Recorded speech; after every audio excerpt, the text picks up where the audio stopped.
হ্যাঁ, নমস্কার। আমি আদর্শ তিতুমির পত্রিকার রিপোর্টার ধৃতরাষ্ট্র বলছিলাম। হ্যাঁ, হ্যাঁ, নাম্বার দেখতে পেরেছি। 1 মিনিটে ছেড়ে দিচ্ছি। বলুন, বলুন।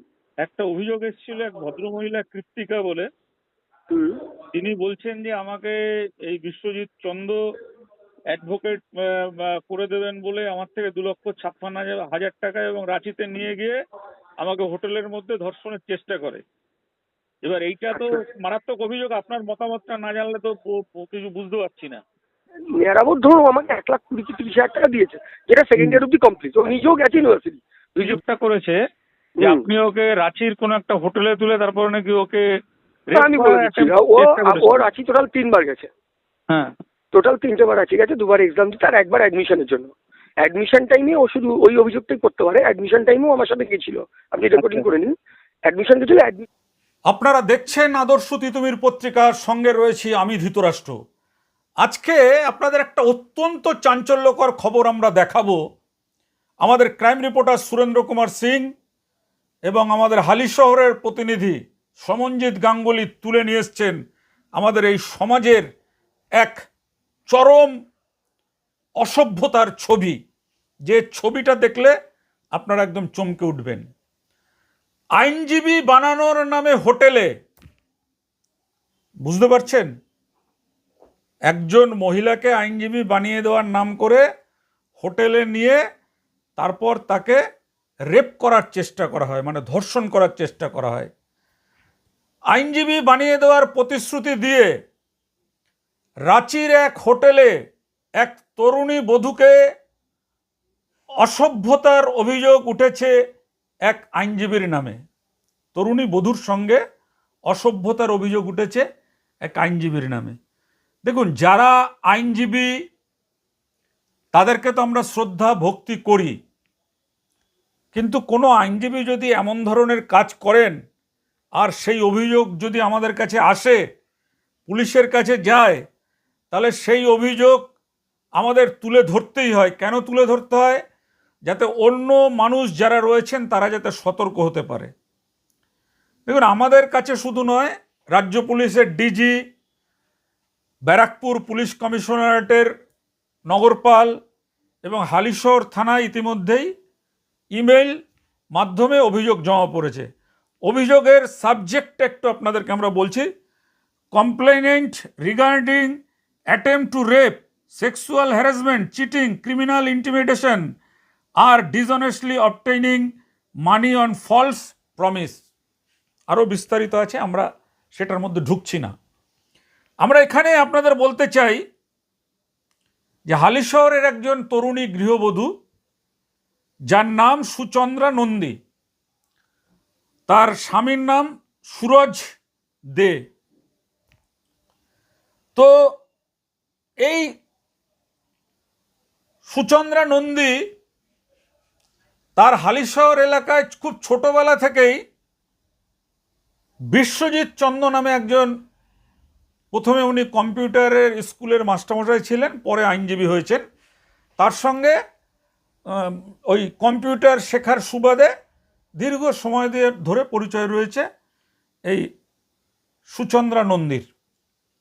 কিন্তু তারপরে যখন তার স্বামী প্রবাসে ছিল সুচন্দ্রা নন্দীর, তখন তিনি এই মাস্টারমশাই হিসাবে বিশ্বজিৎ চন্দ্রকে বলেন যে কি করলে ভালো হয়। বিশ্বজিৎ চন্দ্র তাকে তখন উপদেশ দেয় যে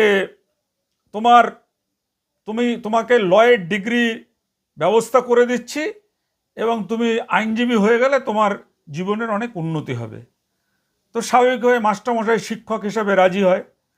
রাঁচির ইউনিভার্সিটি থেকে আইনজীবী পড়াবেন, আইনজীবী পড়িয়ে তাকে আইনজীবী তৈরি করবেন, এই প্রতিশ্রুতিতে তার থেকে ধাপে ধাপে 1,30,000 টাকা নেওয়া হয়।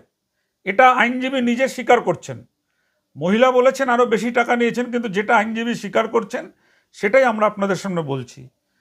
এবার এই আইনজীবী বিশ্বজিৎ চন্দ্র তাকে রাঁচির একটি হোটেলে নিয়ে যায়। এটা অভিযোগ কিন্তু এই মহিলার।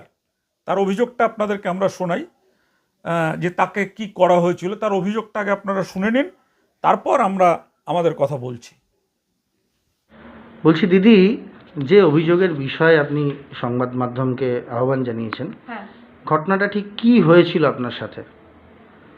ঘটনাটা হয়েছিল 2023-এর শেষের দিকে। সেই সময় আমার হাজব্যান্ড এখানে থাকতো না, সৌদিতে সে চাকরি করে। তো সেই সময় উকিল বিশ্বজিৎ চন্দ্র, হালি শহরে তার বাড়ি, সে আমাকে বলেছিল এলএলবি একটা কোর্স করার জন্য। আচ্ছা। ঠিক আছে, সেই কারণে আমি তার কাছে গেছি এবং সেই প্রস্তাবে আমি রাজি হয়েছি। আচ্ছা। তো সে বলেছিল ওয়াইভিএন ইউনিভার্সিটি থেকে সে এলএলবি করায়, ইভেন যেটা রাঁচিতে হুম ইউনিভার্সিটি ভিজিটের জন্য সে আমাকে বলেছিল যাওয়ার জন্য। হুম ইভেন সে প্রস্তাব রেখেছিল যে যেহেতু একদিনের বিষয়, ইউনিভার্সিটি ভিজিট করে সেদিনেই চলে আসতে হবে, তাই জন্য একটা হোটেলে আমাদের লাগেজটা রেখে আমরা ইউনিভার্সিটি ভিজিট করে আবার চলে আসবো। আচ্ছা। ওই জন্য সেই কারণে আমি তার সঙ্গে এগ্রি হয়েছি যেতে। আমার ফ্যামিলি জানতো। ইভেন আমি যখন গেলাম, গিয়ে ওখানে লাগেজ রেখে রুমের মধ্যে সে জোর জবরদস্তি আমার সঙ্গে সেক্সুয়াল হ্যারাসমেন্টের চেষ্টা করে হোটেলের রুমের মধ্যে? হোটেলের রুমের মধ্যে। আচ্ছা। তো হোটেলটার নাম কি ছিল? হোটেল সানি, আচ্ছা যেটা রাঁচি স্টেশনের থেকে 5 মিনিট হাঁটা পথ। আচ্ছা। ঠিক আছে, চেষ্টা করে। সেখান থেকে কোনো প্রকারে আমি রেস্কিউ মানে নিজেকে বাঁচিয়ে মানে সেই রাতেই নেক্সট ট্রেনে ফিরে আসি, রাত্রিবেলা রাঁচির যে ট্রেন সেখান থেকে আচ্ছা। ফিরে আসি। তো রুমের মধ্যে হঠাৎ যে এই ওনার আচরণ, এর পিছনে কি কারণ মনে হয় আপনার, যেটা আপনি বললেন, কি কারণ, আপনাকে কি প্রস্তাব দিয়েছিল? আমাকে সে প্রস্তাব দিয়েছিল তার সঙ্গে সেক্স করার জন্য। আচ্ছা। তো তারপর যখন সেটা এই উকিল? হ্যাঁ উকিল, মানে আমি প্রথম কথা তার আগে কোনোদিন সে এইরকম সংক্রান্ত কথা বলেনি। রুমের মধ্যে সে আমাকে ধাক্কা দেয় বিছানার মধ্যে, তারপরে জোর জবরদস্তি করার চেষ্টা করে। আচ্ছা। ঠিক আছে, আমি তাকে ধাক্কা দিয়ে সরিয়ে দিয়ে ওখান থেকে মানে সে বুঝতে পারলো যে হয়তো চিৎকার করবে বেরিয়ে যাবে, সেই সময় সে বেরিয়ে গেল। ইউনিভার্সিটি ভিজিটের পর সেই রাতেই আমি খুব তাড়াতাড়ি বাড়ি চলে আসি। না, এই যে আপনার সঙ্গে যে বললেন বেড শেয়ার করার যে প্রস্তাব, মানে এটা কি বিষয়ে দিয়েছিল, মানে কোনো কিছু পাইয়ে দেওয়ার পরিবর্তে বা কোনো কিছু? তার একটা বক্তব্য যে ইন ফিউচার এলএলবি কমপ্লিট করার পর কেস, বড় কেস পাইয়ে দেওয়া, ফিউচার তার সঙ্গে যদি আমার হয় তাহলে নাকি আমি বিশাল বড় উকিল হয়ে যাব, তার ছত্রছায়াতেই থাকতে হবে। আচ্ছা। এই সমস্ত বিষয়গুলো সে শুধু আমাকে না, ওখানে থাকা সমস্ত মেয়েদেরই সে সেটা দিয়ে থাকে। আমি রাজি হইনি, তার জন্য আমাকে রীতিমতো থ্রেটনিং দেওয়া হয়। আচ্ছা। যে সে আমার বদনাম করে দেবে, কেরিয়ার খারাপ করে দেবে, ইভেন আমার ফ্যামিলিকে মার্ডার পর্যন্ত সে করে দিতে পারে। আচ্ছা। ইভেন থানা পর্যন্ত নাকি তার কেস নেবে না, সে যেহেতু বিশাল বড় লয়ার, তার বক্তব্য তো থানা কোনো কেস নেবে না, উল্টে সে আমার এগেইনস্টে কেস করতে পারে, আমার ফ্যামিলিকে সে মার্ডার পর্যন্ত করতে পারে। আচ্ছা। আপনি তার ওই ঘটনার পর তারপর কি করলেন? রুমে এই যে ঘটনাটা হলো, আমি থানায় গিয়েছিলাম তার 1 সপ্তাহের মধ্যে। থানা তার এগেইনস্টে কোনো কেস নেয়নি। আচ্ছা। সেটার কারণ হচ্ছে সে তখনকার যে রাজনৈতিক দলের লিগ্যাল সেলের, ঠিক আছে, উকিল ছিলেন, তখনকার শাসক দল, মানে তৃণমূল শাসক দলের উকিল ছিলেন, তাই জন্য থানা কেস নেয়নি। আচ্ছা। আমি আর তারপরে যাইনি। আচ্ছা। ট্রেনিং দিয়েছিল। আচ্ছা। আপনার ভাইকে? আমার ভাইকে মেরে ফেলার। আচ্ছা। ঠিক আছে, মানে এই যে তৃণমূল লিগ্যাল সেলের সঙ্গে যুক্ত থাকা, তার মানে কি থানায় কোনো প্রভাব ছিল? থানায় তার প্রচুর প্রভাব ছিল। সে থানায় যেত, থানা থেকে আপনি কোন থানায় গেছিলেন কমপ্লেন করতে? হালিশহর। আচ্ছা। হালিশহর থানা। প্রথমে নেয়নি? নেয়নি, একদমই নেয়নি। আচ্ছা। এরপর ফার্স্ট সেমিস্টারে আমাদের পুরো 3টে যে ইয়ার হয় এলএলবির, 3টে ইয়ারের টাকা সে নিয়ে নিয়েছিল। এই যে আপনি যে কমপ্লেন করার পর বা যাতে মুখ না খোলেন, এই বিষয়ে কি মানে আপনাকে কোনো হুমকি বা ট্রেনিং কিছু দেওয়া হয়েছিল? হ্যাঁ, ট্রেনিং তো দিয়েছিল। কে দিয়েছিল? বিশ্বজিৎ চন্দ্র, উকিল বিশ্বজিৎ চন্দ্র, সে ট্রেনিং দিয়েছিল। আমার ফ্যামিলিকে সে মেরে ফেলতে পারে, কারণ আমার একটা ছোট বাচ্চা থাকে। ঠিক আছে, আমার মেয়ে আছে ছোট, 3 বছরের মেয়ে সে। আমার হাজব্যান্ড যেহেতু বাইরে থাকে, সে ট্রেনিং দিয়েছিল যে সে আমার মেয়ের ক্ষতি করে দিতে পারে, আমার ফ্যামিলিকে মেরে ফেলতে পারে। আমার মা, আমার বাবা নেই, আমার ভাইকে রাস্তায় থ্রেটনিং দিয়েছে ওপেন। আচ্ছা। তাকে কারোর নাকি কিছু করার ক্ষমতা নেই, এটা হচ্ছে তার বক্তব্য। আচ্ছা। এটা শুনে কি আপনারা ভয় পেয়ে গেছিলেন? এটা শুনে আমরা ভয় পেয়েছিলাম। আচ্ছা। ইভেন তারপরে আমি না থানায় গিয়েছি না কোনো কেস করেছি। আচ্ছা। তারপরে যখন এক্সাম দিয়েছি আমি, ঠিক আছে, সেকেন্ড ইয়ারের, ঠিক আছে, দুটো সেমিস্টারের, সে রেজাল্ট বললো যে রেজাল্ট দেবে না। কারণ কি? সে বলছে সাপ্লি এসছে। আচ্ছা। সাপ্লির জন্য আবার নাকি ইউনিভার্সিটি 20,000 টাকা চার্জ করেছে। আচ্ছা, একটু দিদি একটা প্রশ্ন, যে তৎকালীন যে বিধায়ক তার সাথে সুবোধ অধিকারী, তার সাথেও কি এই উকিল তার সাথেও ভালো সম্পর্ক ছিল? অবশ্যই ছিল, কারণ আচ্ছা। সুবোধ অধিকারীর কিছু চেলা চামুন্ডা তার কাছে আসতো মাঝে মাঝে। আচ্ছা। এবং সে দেখাতো যে তার কত পাওয়ার রয়েছে। তার চেম্বারে বা বাড়িতে আসতো? তার চেম্বারে, অবভিয়াস তার বাড়িতে আসতো। আচ্ছা। অবভিয়াস তার বাড়িতে আসতো। আচ্ছা। আমার সামনেই এসছে। এই সব কারণেই থানা কমপ্লেনটা নিতে থানা চাই। কমপ্লেন নেই। আচ্ছা। তার হাত ছিল থানার পুলিশদের আচ্ছা। সঙ্গে যথেষ্ট। তারপরে দিদি এই যে চিটিং এর বিষয়টা কি বলছিলেন? হ্যাঁ, এইবার সে আমার থেকে 2.5 লাখ টাকা নিয়েছিল। 2.5 লাখ 3 বছরের জন্য, ঠিক আছে? কি পারপাসে? এলএলবি কোর্সটার জন্য। এলএলবি কোর্সটা যেটা রাঁচির যে ইউনিভার্সিটির কথা বললেন ইউনিভার্সিটি ওখান থেকে। তো যখন সে ওটা প্রথমে মানে কমপ্লিট কোর্সটা করানোর জন্য? কমপ্লিট কোর্সটা করানোর আচ্ছা। জন্য। আচ্ছা। ঠিক আছে, আমি একবার দিতে পারিনি, ভেঙে চলে দিয়েছি, বাট দিয়ে দিয়েছি আগে, অনেক আগে। পরে যখন আমি ইউনিভার্সিটিতে, যখন সে বললো রেজাল্ট দেবে না, সাপ্লি এসছে, তো আমি ইউনিভার্সিটিতে ডাইরেক্ট নিজে গেছি। ডাইরেক্ট নিজে গিয়ে তখন ইউনিভার্সিটির যে চেয়ারম্যান, তার সঙ্গে কথা বললাম। সে তখন প্রিন্সিপাল, আমাদের যে ডিপার্টমেন্টের প্রিন্সিপাল স্যার, তার সঙ্গে কথা বলালো। প্রিন্সিপাল স্যার বললো কোনো তোমার সাপ্লি আসেনি, তোমার যেটা পেমেন্ট, আচ্ছা, 2 লাখ টাকা। ইউনিভার্সিটি অ্যাকচুয়ালি ফিস ছিল 2 লাখ টাকা, সে 2.5 লাখ এখানে বাড়িয়ে বলেছিল, সেই পেমেন্টটা সে নিয়ে নিয়েছে। আচ্ছা, সেখানে সে বলছে মাত্র 56,000 টাকা নাকি আমার অ্যাকাউন্টে ইউনিভার্সিটিতে জমা পড়েছে। আচ্ছা। শুনলেন এই যে তরুণী গৃহবধূর কথা, যে তিনি প্রচণ্ডভাবে বিশ্বাস করেছিলেন তার অগ্রজ সম, তার শিক্ষক সম বিশ্বজিৎ চন্দ্রকে। কিন্তু বিশ্বজিৎ চন্দ্রর বিরুদ্ধে যে অভিযোগ উঠেছে সেটা যদি সত্যি হয় তবে কিন্তু মারাত্মক। যদিও বিশ্বজিৎ চন্দ্র অন্য কথা বলছেন, তার সঙ্গে ফোনে আমরা কথা বলেছিলাম, আর তিনি বলছেন যে আমি এটা স্বীকার করেছেন, তাকে আমি দীর্ঘদিন যাবৎ চিনি, তার একেবারে হেসেল পর্যন্ত তার যাওয়া আসা আছে, এবং তাকে তিনি প্রস্তাব দিয়েছিলেন, তাকে রাঁচি নিয়ে গেছিলেন, সবই স্বীকার করেছেন। 1,30,000 টাকা নিয়েছিলেন। তারপরে খাতায় কারা কারা কোন মেয়েরা উল্টোপাল্টা লিখেছেন, এই সমস্ত নানান কথাবার্তা আমাদের সঙ্গে হয়েছে, বলেছেন। কিন্তু আমাদের প্রশ্ন সেই জায়গায় নয়। আমাদের প্রশ্ন হচ্ছে, আইনি পেশাটা হচ্ছে একটা নোবেল পেশা। এই যে কোনো আইনজীবীর কাজ হচ্ছে, যারা প্রকৃত সত্যিকারের আইনজীবী, এখন তো অনেক জাল আইনজীবীও ঘুরছে চারিদিকে, সত্যিকারের যারা আইনজীবী তাদের কাজ কিন্তু মানুষের পাশে দাঁড়ানো, মানুষকে বিপদ থেকে মুক্ত করা, যেটা সত্যি ঘটনা সেটা আদালতের সামনে তুলে ধরা।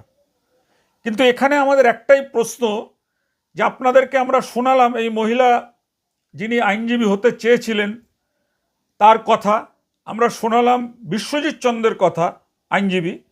এবার এই সবগুলো শোনার পরে তিনি অভিযোগ করেছেন পুলিশে, বিস্তারিত আমাদের কাছে সব অভিযোগপত্র আছে।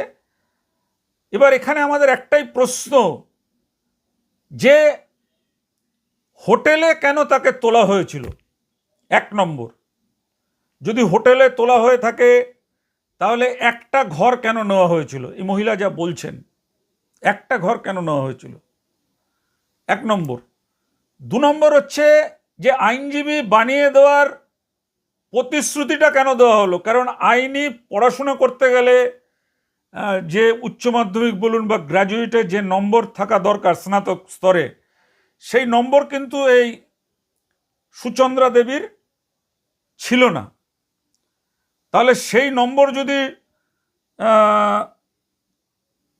সুচন্দ্রা দেবীর না থেকে থাকে, তাহলে কিন্তু এই বিশ্বজিৎ চন্দ্র বলছে যে তাকে ওখান থেকেই কোনো একটা কলেজ থেকে তাকে স্নাতক করা হয়েছে, বেশি নম্বর যেটা ভর্তি হতে লাগে। এই যে কাজগুলো, এগুলো করা কি ঠিক? একজন আইনজীবী, তিনি আবার আইনের কলেজে ভর্তি করছেন, তাদেরকে কলেজে পড়াশোনা করতে হচ্ছে না, শুধু পরীক্ষার সময় গিয়ে পরীক্ষা দিচ্ছে, আবার বলছেন এটা ডিস্টেন্স কোর্স নয়। এই যে নানান রকম কথাবার্তাগুলো উঠে এসছে, আমাদের মনে হয় এটা খুব অন্যায় এবং মানুষকে সাবধান হওয়া উচিত। যে কোনো নারীর, বিশেষ করে আমরা নারীদেরই বলবো, আজকে সুচন্দ্রা দেবীর যে অভিযোগ এবং সুচন্দ্রা দেবীর সঙ্গে যে ঘটনা ঘটেছে তা অত্যন্ত অমানবিক এবং অন্যায় বলে আমরা মনে করি।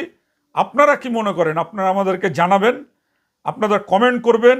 আর মনে রাখবেন যে এই সমস্ত খবর কিন্তু আদর্শ তিতুমির পত্রিকায় তারা কিন্তু কারোর সঙ্গে শত্রুতা নেই, মিত্রতাও নেই, পক্ষেও না বিপক্ষেও না। যা সত্যি তা সত্যিভাবেই আমরা তুলে ধরি আপনাদের কাছে। আপনারা যদি এই খবর দেখার পরে মনে করেন যে আমাদের চ্যানেলটাকে সাবস্ক্রাইব করা দরকার, আরও বেশি করে মানুষের সামনে ছড়িয়ে দেওয়া দরকার, ছড়িয়ে দেবেন, সাবস্ক্রাইব করবেন। আর মনে রাখবেন, আপনার বাড়ির পাশে এমন কোনো দুর্ঘটনা বা অঘটন ঘটলে যখন মানুষের গলায় বিড়ালের ঘণ্টাটা কে বাঁধবে, সেই লোকের যখন অভাব থাকে, সেই কাজটা কিন্তু করছে আদর্শ তিতুমির পত্রিকা। আজ এ পর্যন্ত। পরে কি হয় না হয়, এই আইনজীবী আদৌ গ্রেপ্তার হয় না কি হয়, সেগুলো আপনাদের সামনে আমরা পরের পর্বে নিশ্চয়ই তুলে ধরব। ভালো থাকবেন, আমাদের সঙ্গে থাকবেন। নমস্কার। হ্যাঁ, ওই তখন একটা মিটিংয়ে ছিলাম। বলুন। এই মিটিং শেষ হলো, বললাম আপনাকে কল করবো। বলুন। বলছি যে আমাদের কাছে একটা অভিযোগ এসছে, এটা আপনার আমার এক্স ছাত্রী আপনাকে করেছে। হ্যাঁ, যে আমাকে ওর মানে সাথে- আমাদের রিপোর্টারের কাছে করেছে ওখানে হালিম শহরে, হ্যাঁ, যে রিপোর্টার হ্যাঁ এক্স ছাত্রী করেছে আপনার রিপোর্টারের কাছে। মানে কবেকার ঘটনা এটা? মোটামুটি 2 বছর আগে না? না, অভিযোগটা করেছে আপনার হচ্ছে গতকালকে। সেটা বলছি না, মানে এই যে অভিযোগটাও করেছে হ্যাঁ, সেটা তো মোটামুটি 1.5-2 বছর আগের ঘটনা। 1.5-2 বছর কারণ আগের তখনই ও এক্সাম দিতে যেত সবাইকে নিয়ে। হ্যাঁ হ্যাঁ হ্যাঁ, সেটাই হবে মেবি। হ্যাঁ, জানি এই এরকম একটা অভিযোগ আমাকে, যে ইউনিভার্সিটিতে আমি কাজটা করি, মানে আমাদের তো অনেকগুলো ইউনিভার্সিটির কাজ হয়, আমার তো ইনস্টিটিউট চলে, তো বহুত অনেক ছেলে মেয়ে পড়ে। ও আমার এক্স ছাত্রী, মানে আমি জানি, নাম বলতে হবে না, তার আগে আমি বুঝে গেছি, বিকজ ও অলরেডি একটা মিথ্যা প্রবচন ওইখানে দিয়ে দিয়েছে। যেহেতু আমি আপনাকে ওভার ফোনই বলছি, যেহেতু আপনি কলটা করলেন, সেটা হচ্ছে যে অনেকগুলো লামসাম অ্যামাউন্ট ডিউ ছিল। গত 2 বছর আমি কন্টিনিউ করে চালিয়ে দিয়েছি নিজের কার্ড দিয়ে, অ্যাকাউন্ট মানে নিজের কাছ থেকে অ্যাকাউন্টে টাকা দিয়ে। ও একটা লয়ে ভর্তি হয় এবং ও আমার পুরনো মাল্টিমিডিয়ার ছাত্রী। ও পুরনো একদম ছোটবেলা থেকে, বিয়ের আগে থেকেই। ওর বড় আমার ছাত্র, ওর ভাইও আমার ছাত্র। ওর মার, ওর ফ্যামিলির জমি রেজিস্ট্রেশন আমি করে দিয়েছি। তো হ্যাঁ, সত্যি সত্যি ও আমার ছাত্রছাত্রীদের সাথেই পরীক্ষা দিতে যেত। নাম সুচন্দ্রা নন্দী। একটু সাইকো প্রবলেম হয়ে গেছে due to family matter, because ওর বর ওর সাথে মেবি থাকে না, ও বাইরে থাকে। আমাকে অনেক কষ্ট বলেছে। তা আমি বলেছিলাম যে নিজের পায়ে দাঁড়া, নিজের পায়ে কিছু কর। তো ওর সাথে আমার যে ক্র্যাশটা হয়েছে সেটা হচ্ছে, দেখুন, একটা কন্টিনিউশনে তো ব্যাপার থাকে যে আমরা পকেট থেকে দিতে পারি না বারংবার। এবার ইউনিভার্সিটির একটা ফিস থাকে, সেই ফিসটার পরে আমরা যেহেতু বারবার করে যাই আসি, আমাদের একটা লাগে। প্লাস আমি কেন দায় বইবো? আমি পড়াই, তার একটা ফিস, আর সঙ্গে যে কাজটা করে দিই তার একটা ফিস পাই। বলেই দিই যে আনঅফিসিয়ালি এটা দিতে হবে, বিকজ প্রতি বছর আমি 15,000 মতো নিই, যে পুরো 12 মাস পড়িয়ে বই দিয়ে, বই ফ্রিতে বই সব দিয়ে। তো ওর সেকেন্ড ইয়ারের ফিসটা না কোনোভাবেও দিতে পারছিল না, সেটা আমি আমার কাছ থেকে দিয়ে দিই। দেওয়ার পরে আমি ওকে বলি থার্ড ইয়ারের ফিসটা না দিলে না আমি পারবো না করতে। এবং ও সেকেন্ড ইয়ারে পড়তেও আসে না, ও একটা বোধহয় নার্সিংয়ে কাজ করে। তো আপনি জেনে নেবেন পুরোটা টোটালটা, আপনি রেকর্ডিংও করে দিতে পারেন। কলকাতা নার্সিংয়ে কাজ করে, খুব প্যাথেটিক লাইফ ওর। মানে বাচ্চারা কারোর কাছে রাখে, তাকে পেমেন্ট দেয়, সে বাচ্চাটা থাকে। আমি বলেছি যে তো মায়ের মাতৃত্বটা হারিয়ে যাবে। ওর সাথে আমার খুব ভালো সম্পর্ক, মানে খুব দাদা খুব রেসপেক্ট করতো। কিন্তু লাস্ট এই 1 বছর আগে যেটা হলো সেটা হচ্ছে যে আমি ওকে বললাম, বিকজ আমি আপনাকে অফলাইনেই কথাটা বলছি, সেটা হচ্ছে যে ওদের মধ্যে 9 জন প্রায় পরীক্ষা দিতে গেছিল, তার মধ্যে 4 জন খাতায় না উল্টো পাল্টা লিখেছে। মানে ওরা পড়াশোনা করেনি, তো খাতাটা ভরবে কি করে? তো বছরটা নষ্ট হয়। তো ইউনিভার্সিটি থেকে বললো আমাকে আবার এক্সাম করাতে হবে, মানে সাপ্লিগুলো আবার দিতে হবে। তাই আমি ওদেরকে বলেছিলাম যে সাপ্লিটা চাইলে তোরা দিতে পারিস, আর যদি না চাস তাহলে ইউনিভার্সিটির ভিতরে আমাকে কথা বলতে হবে যে কিভাবে এটাকে উত্তীর্ণ করা যায়, কারণ তোরা তো ছুটি নিয়ে আসিস। তো সবাই রাজি হয়, ও রাজি হয়ে যায়। আফটার দ্যাট হট করে ও কি হয় জানি না, ওর অনেকটা ডিউ ছিল। আমি বললাম ওইটা দিয়ে পরে এইটা দেখে নিবি। আসলো, পড়তে আসলো, রাজি হয়ে গেল। তারপর হট করে শুনলাম ইউনিভার্সিটি চলে গেল, গিয়ে বললো আমাকে 2,56,000 টাকা দিয়েছে। মানে আপনাকে আমি পার্সোনালি চিনি, আপনি আমাকে চিনবেন, আমি সেকেন্ড এডিজের পাশে বসি জয়ন্তদার শেষটায়। আপনাকে আমি এর আগে একটা নিউজ দিয়েছিলাম, ওই একটা মামলা আমি করেছিলাম, সেটা প্রায় 80 দিনের জেল করিয়েছিলাম, নৈহাটির একটা কেস, শিবদাসপুর থানার আন্ডারে। আপনি ওই হোসনারা বিবি, আপনাকে আমি ফোন করেছিলাম, তখন তৃণমূলী শাসন ছিল, ঠিক আছে? তো যাই হোক, কৌস্তব তখন ছিল আমার সাথে। তো আমি বলেছিলাম খবরটা রিপোর্টিং করতে, কৌস্তব পরে আমার সঙ্গ থেকে বললো যে দরকার নেই, এখন আপাতত চলুক, যেরকম হয়েছে হয়েছে। সেই ব্যাপারেই আপনাকে আমি চিনি। আর জয়ন্তদা বললো আপনার সাথে ভালো সম্পর্ক, জয়ন্তদার, জয়ন্ত চক্রবর্তী নয়, চেনেন বোধ হয়। হ্যাঁ, তো জয়ন্ত আমাকে বললো ভালো সম্পর্ক, তুই বেশি তুমি ডাকো, কারণ মামলাটা জয়ন্তদারটাই এসেছিল। তো যাই হোক, সেটা পরের কথা। এবার যেটা হলো সেটা হচ্ছে যে ও না হট করে ইউনিভার্সিটি চলে গেল। এবার ওই ইউনিভার্সিটি চলে গিয়ে না বলে দিয়েছে যে ও আমাকে অনেক টাকা দিয়েছে, বাট আমি দিইনি। তো আমি ওকে বললাম, তুই কোথায় দিয়েছিস? সে তো প্রমাণ দিতে পারছে না, কারণ যা হয় অনলাইন অ্যাকাউন্টিং হয়, আর ক্যাশ বোধহয় 30 কি 40 হাজার টাকা। তাতে সব মিলিয়ে মানে ওর গ্র্যাজুয়েশনের নাম্বার কম বলে গ্র্যাজুয়েশনটা হয়েছে, গ্র্যাজুয়েশন হওয়ার পর এটা হয়েছে। তো ইউনিভার্সিটির ফিস হচ্ছে ধরুন 1,45,000 কি 50, ইনক্লুডিং অল। আর 3টে বছরের জন্য আমি ওই 40 মতো নিই, 45 15 করে, ঠিক আছে? বাকি যা আছে আলাদা, অ্যাসাইনমেন্ট ফি ওগুলো আলাদা। তো ওর পুরো টাকাটা মানে নেয়ারাবোধ ধরুন আমাকে 1,20,000 কি 30,000 টাকা দিয়েছে, যেটা সেকেন্ড ইয়ার অব্দি কমপ্লিট। ও নিজেও গেছে ইউনিভার্সিটি, ভিজিট করেছে, কাগজ দিয়েছে। ইউনিভার্সিটি থেকে বললো আপনার এরকম ছাত্রী আসছে, এরকম বলছে। তাহলে ওকে বলুন না অ্যাকাউন্টটা দেখাতে, আমার কোনো সমস্যা নেই। আর আজকে থেকে যখন ও নিয়েই গেছে, কারণ আমি গেছি, আমি দায়িত্ব নিয়েছি, সেখানে যখন কেউ পার্সোনালি গেছে আমার সাথে কনসাল্ট না করে, তাহলে ওর দায়িত্বটা ওই নিক, আমি আর কিছু করবো না। তো তারপর থেকে স্টপ ছিল, এবং আমি ওর সাথে কথা বলার চেষ্টা করি, কি হয়েছে তুই এটা কেন করলি? প্রথমে বুঝতে পারি, ও আমাকে বললো আমি তোমার সাথে কোনো কথা বলতে চাই না, দ্যাটস ইট, শেষ। গত 1.5 বছর আগে আমি তো প্রথমে বুঝতেই পারিনি ও গেছে, কারণ ইউনিভার্সিটিকে বললো আমার ছাত্রী এসছে। তা আমি ভাবলাম আরেকটা মেয়েও টাকা দিতে পারিনি, তিথি, সে ব্যাংকে চাকরি করে, অনেক মেয়ে পড়ে আমার কাছে। তো সেই ক্ষেত্রে দাঁড়িয়ে বললো, আমি ভেবেছিলাম তিথি গেছে, তো পরে জানতে বললাম সুচন্দ্র। আমি ভাবতেও পারিনি ও গেছে, কারণ ওর যে আমি হেল্প করেছি সারা লাইফে, ও কোনদিন এই কাজটা করবে বুঝতেই পারিনি। আজকে আমার আপনার কাছ থেকে ও যে অভিযোগটা করেছে যে আপনি ওকে রাঁচির কোন একটা হোটেলে তুলে তারপর নাকি ওকে আমি বলে দিচ্ছি, ও রাঁচি টোটাল 3 বার গেছে। হ্যাঁ, টোটাল 3টে বার রাঁচি গেছে, 2বার এক্সাম দিতে, আর 1বার অ্যাডমিশনের জন্য। অ্যাডমিশন টাইমে ও শুধু ওই অভিযোগটাই করতে পারে, অ্যাডমিশন টাইমেও আমার সাথে গেছিল, আপনি রেকর্ডিং করে নিন। অ্যাডমিশন গেছিল, অ্যাডমিশন আমাদের একটা দিনই লাগে, মানে আমি ওকে বলেছিলাম টাকা যখন দিচ্ছ নিজের থেকে দেখে নাও, বিকজ আমি যদি অ্যালাইভ না থাকি, যাতে তোমার পয়সাটা যেখানে দিয়েছো অফিসটা দেখে নিতে পারো। তো সেদিনকার যখন আমরা গেছিলাম, সেদিনকার ও যখন গেছিল তখন রাঁচির ইয়েতে ইউনিভার্সিটি ক্যাম্পাসে ওর থাকার কথা ছিল। তো সেটা ও না থেকেও বলেছিল স্যার আমি ওখানে, মানে দাদা বলেই ডাকে, দাদা ওখানে, মানে ওই রাঁচির একটা জায়গায়, ওই আমরা রাঁচির একটা বাঙালি পাড়া আছে, ওখানেই থাকি আমরা। তো সেই একবারই আমার সাথে গেছিল, তাতে এরকম কোনো জোর নেই যে ওর সাথে আমি ছিলাম বা কোনো কিছু। আর সেটা পসিবলও না, কারণ কি শুনুন, সেটা হচ্ছে গত 1.5 থেকে 2 বছর আগে যে আমার সাথে গেছিল, তারপরেও ফার্দার আমার সাথে 6 মাস নর্মালি ভালো রিলেশন, পড়তে এসছে, পড়তে গেছে, কিচ্ছু হয়নি। আফটার দ্যাট যখন পয়সা হলো, পয়সাটার সমস্যা হলো, আর আমি ওর মাথা থেকে হাতটা তুলে নিয়ে বললাম যে তোমারটা তাহলে তুমি এবার করে নাও, আমি আর পেমেন্ট দিচ্ছিও না, আমি কিছু করছিও না, তোমারটা তুমি বুঝে নাও। আর তোমার যদি কোনো কিছু ক্যাশ থাকে তুমি সামনাসামনি বসে আমাকে দেখিয়ে দাও যে তুমি আমাকে এত দিয়েছো আর এত পাবে। তারপর থেকে এই ঘটনাটা চলছে। এবার আপনার কাছে এটা নতুন আমি শুনলাম। আর আপনি একদিন আমার ইনস্টিটিউটে চলে আসুন, আমার 2004-এর ইনস্টিটিউট, 2026, টোটাল 22টা বছর চলছে, ঠিক আছে? আমার যে এটা পড়ান ওইটা মানে কি মানে কি ডিগ্রি করান? এলএলবি। হ্যাঁ, এলএলবি ডিস্টেন্স না, ডিস্টেন্সে ল হয় না। এগুলো কি হয়, যারা প্রফেশনালি চাকরিতে আছে না, ওরা তারা প্রাইভেট মোডে পড়ে, কলেজে না গেলে শুধু পরীক্ষা দেয় বলছে। হ্যাঁ, পরীক্ষাই দেয়, কিন্তু ওদের মেন্টালি এরকম থাকে যে পরীক্ষার আগে 15 দিন আগে যেতে বলে, এবং মুট করে যেতে বলে। ওদের আমি বলেছিলাম 3 বছরের পরীক্ষায় মিনিমাম 5 বার যেতে হবে, দুবারের ক্লাস, একটু টানা ক্লাস করবি, আর 3টে বারের পরীক্ষা দিবি থেকে। এটাই হচ্ছে তো সিস্টেম, এবং সেটা ইউনিভার্সিটির আন্ডারেই চলে, আমাদের কোনো জায়গা নেই, মানে আমরা নিয়ে ইউনিভার্সিটিকে দিই, কলেজ নয়। আমাদের সাথে যেমন আমি বলছি, আমি যেমন সিঙ্গুরের এসপি কে করালাম, উনি এনওসি নিয়ে গেল ওয়েস্ট বেঙ্গল থেকে, উনি ওইভাবে গিয়ে পরীক্ষা দিয়ে আসলো, যেহেতু লটা ম্যান্ডেটরি। আচ্ছা বলুন। বলছি যে তাহলে এই ভদ্রমহিলা যে অভিযোগটা করছে, হ্যাঁ, তাহলে কি অভিযোগ মানে কি ভিত্তিহীন নাকি না কিছু এর সত্যতা আছে? আপনি শুধু ওনাকে বলুন না যে আপনি যখন গেছিলেন কবেকার ঘটনা, তারপরে থানায় কমপ্লেন, অথবা আমার ফ্যামিলি তো তারপরে এসছে, আমার ফ্যামিলির সাথে ভালো রিলেশন, এসে ভিতরে মানে ইনফ্যাক্ট আমি যে পড়াই আমার বাড়িতে পড়াই, সেখানে আমার ফ্যামিলি থাকে পুরো। ও নিজে ঢুকে গিয়ে খাওয়া দাওয়া করে, খিদে পেলে রান্নাঘরে ঢুকে গিয়ে আমার মাকে বলে, যেহেতু পুরনো স্টুডেন্ট, যেটি মা খিদে পেয়েছে খেতে দাও। তো তাহলে তো ও নিশ্চয়ই কোনো একটা স্টেপ তখনই নেওয়া উচিত ছিল বা বলা উচিত ছিল। আজকে যখন পেমেন্টটা নিয়েছে আর আমি হাতটা সরিয়ে দিয়েছি 1.5 বছর বাদে ওর মনে হলো কেন এইসব কথা বলার, মানে এটা নোংরা, আর কিছু নয়, আর কিছু বলতে পারবো না আমি এখানে, আমার কিছু আর বলার নেই।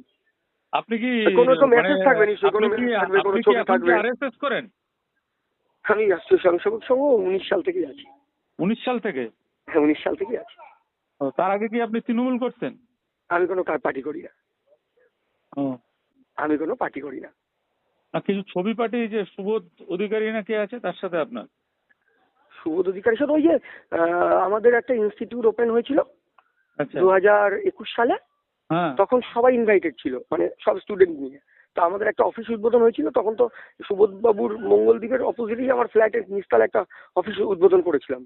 তখন সুবোধ বাবু আমাদের ওখানে উদ্বোধন এসেছিলেন। সুবোধ বাবু আরো, যেহেতু নতুন অ্যাসেম্বলিতে রয়েছে আমাকে ডাকতেই হবে। আর সুবোধ বাবুর যে পার্সোনাল কাজ করতো সুজয় দাস, সে পাস আউট হয়ে গেছে, ও আমার কাছে পড়তো।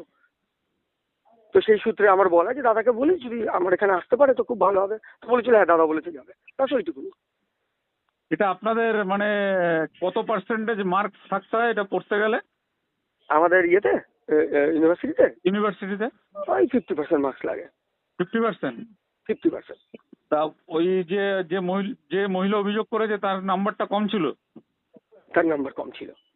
তোর নাম্বার কম থাকলে কি করে অ্যাডমিশন হলো?